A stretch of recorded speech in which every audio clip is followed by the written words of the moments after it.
Hi, this is Bernadette Johnson bringing to you a video that was laid on my heart to make. Since this is Black History Month, I think this is the perfect time for this video. First, I would like to honor Black History Month and those who contributed to establishing February as Black History Month. Even though I honor and recognize Black history all 12 months of the year, it's good to have a designated month for Black history. In this video, I'm going to be addressing whether or not we should acknowledge the flaws of our Black historic figures. The reason why I'm saying Black historic figures is because we have more of a tendency to canonize our historic Black heroes who are long dead. Not so much for our Black heroes who are still alive and with us. We tend to canonize and deify people when they're dead and gone. Some months back, one of my cousins shared an interesting historical piece on Facebook about Anna Murray Douglass, the first wife of Frederick Douglass. Like me, I'm sure many of you had no idea who she was. Anyway, this post shared how Anna Murray helped Frederick Douglass escape to freedom by providing him with clothing and even gave him some of her savings. They later married and had 5 children together. However, they started to drift apart due to Frederick Douglass's infidelity and the political and social circles he later became a part of. When Anna, his wife, he became part of political and social circles that she didn't fit in with. And despite the significant role she played in his life, she gets little mention in his 3 autobiographies. This can all be found in Wikipedia, so it wasn't like someone did a deep-sea dive to find this information. I thought it was very interesting and enlightening piece, so I shared it on my Facebook page. One of the reasons this post intrigued me is because it sounded all too familiar considering situations today where you have Black men who achieve a certain level of success often split from their Black wives or girlfriends who struggle with them through the tough times, only for them to marry a non-Black woman who he deems to be a more suitable mate and a better fit into his new social circle. Even though the post I shared received quite a number of likes, I did get some pushback from one of my Facebook friends. And no, I won't name them. They said since white people don't talk about the scandals of their white historic figures, such as George Washington and Thomas Jefferson, then we shouldn't talk about our historic figures in a negative way, that is. I responded saying just because whites hide the scandals of their historic figures doesn't mean we should do the same.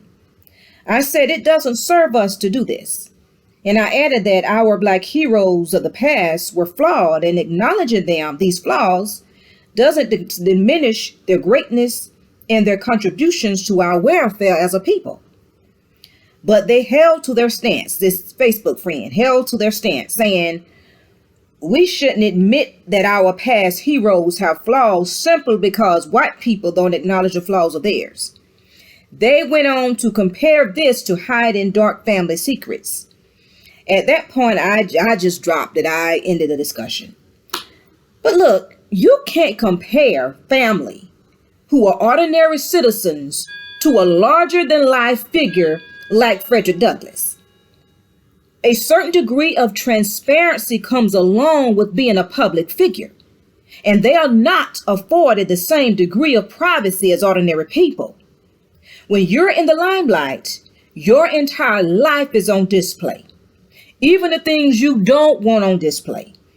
I'm sorry, but that's just the way it is when you're a public figure. Not acknowledging the flaws of our Black heroes, be they dead or alive, can be harmful because it gives individuals an over-idealistic perspective of them. But once their flaws are exposed, those who revere them will become disillusioned. For instance, Martin Luther King Jr., one of our most famous, if not the most famous of our historic figures, was a very flawed man. But does that take away from his significance and what he contributed to the civil rights movement? No, Like ordinary people, our heroes come in shades of gray, and there is nothing wrong with acknowledging that. After all, they were real people. Now, I know that Frederick Douglass is highly revered in the Black community, and I have no desire to take that away from that. But it would be disingenuous to deny that he was a flawed man.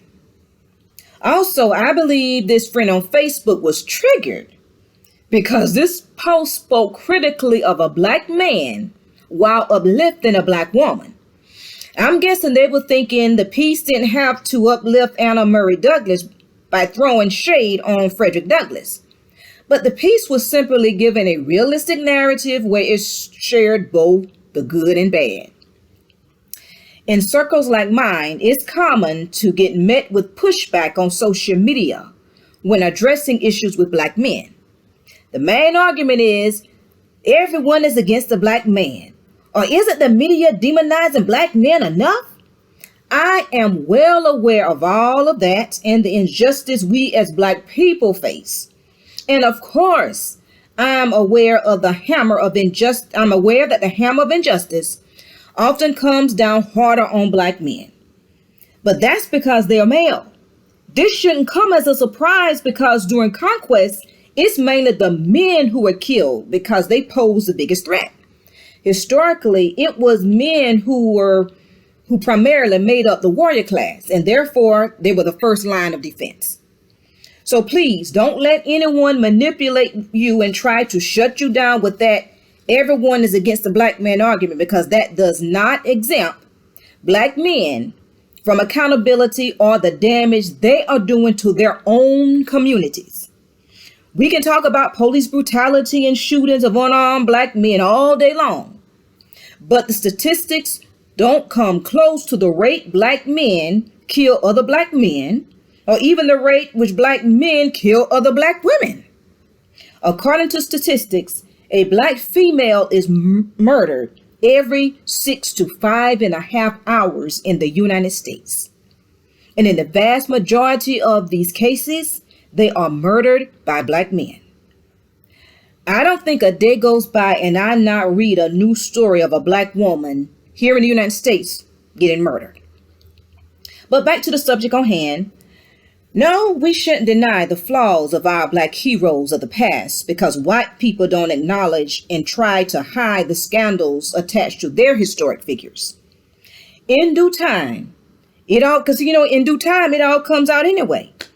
No matter how much they try to keep it hidden. This brings to mind two passages from the scriptures. First one is Luke 12, verses 2 through 3. For there is nothing covered that shall not be revealed, neither hid that shall not be known. Therefore, whatsoever ye have spoken in darkness shall be heard in the light, and that which ye have spoken in the ear in closets shall be proclaimed upon the housetops.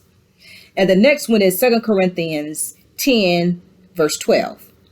For we dare not make ourselves of the number, or compare ourselves with some that commend themselves.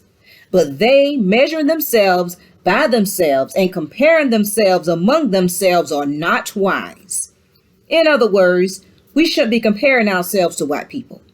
Don't compare yourselves with the unrighteous and conduct yourselves like them.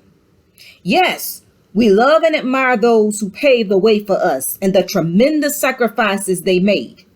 However, they were flawed. And if we deny this, we're denying them their humanity and the fact that they were real people like you and me.